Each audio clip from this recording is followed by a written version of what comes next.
ଏବଂ ଏଠି ରିଜର୍ଭେସନ ଶିକ୍ଷା କ୍ଷେତ୍ରରେ 0%। whereas EWS କୋଟାରେ ଯୋଉମାନେ 6% जनसंख्यार 6% ओडिशारे सेमानकु 10% रिजर्वेशन गत वर्षटू राज्य लागू कराई किंतु 54% लोक जो माने सेमानक पिलामानक पाई रिजर्वेशन शिक्षा क्षेत्र में आदौ ना ठीक सही भली दलित एवं आदिवासी वर्ग हक संविधानिक अधिकार होची 40% पाइबा कथा सेमानकु मात्र 20% उच्च शिक्षा दिया जहाँफल से वर्ग जी डाक्तर जी इंजीनियर हवा कथा से सुजोग पाऊना जो नुआ सरकार बीजेपी राज्य में गठन होगापी जाऊँगी मैं आशा करी जे भी तांकर मुख्यमंत्री हूँ ना कहीं स्पष्ट हम गोटे दिन पर कैबिनेट बैठक में आशा करी ए संपर्क में से ध्यान देवे संख्यानुपात रिजर्वेशन को 54% को बढ़ेबे बोली मैं आशा करी सहित ओबीसी कमिशन जो रिपोर्ट देइछे से रिपोर्ट को प्रकाश करिवे एवं प्रकाश करने संगे संगे जाति भित्तिक जनगणनार आरंभ कार्य परिवार निष्पत्ति नेबे जहाको अन्य राज्य माने सब प्राय अधिकांश राज्य में एक कार्य आरंभ हो सारी भावुची ये दुईटी कथा को प्राधान्य देवाई मोर निवेदन विशेष करी केंद्र सरकार special category status to Odisha एवं ओडिशा नुआ गवर्नमेंट जो फॉर्मेशन होगापी जाऊँगी बीजेपी से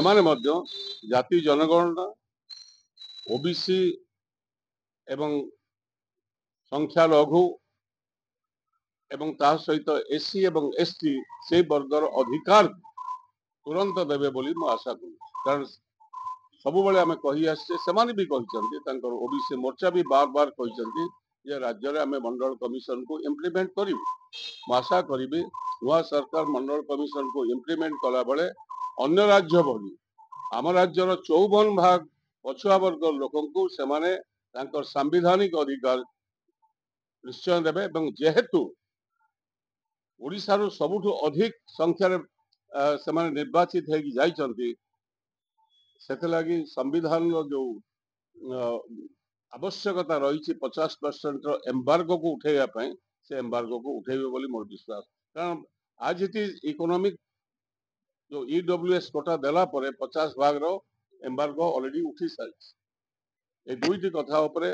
नुआ सरकार ध्यान देले जो गरीब गुरबा लोक वंचित वर्ग से भोट देइचंती सेमान प्रति न्याय हब एवं ए राज्यर गरीब गुरबा लोक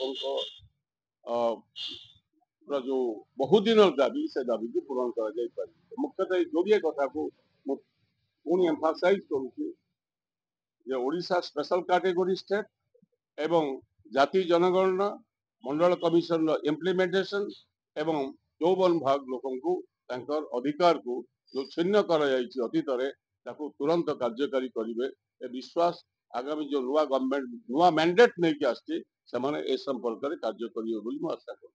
मुख्यतः जोड़े कथा को एम्फासाइज करने आपण मानक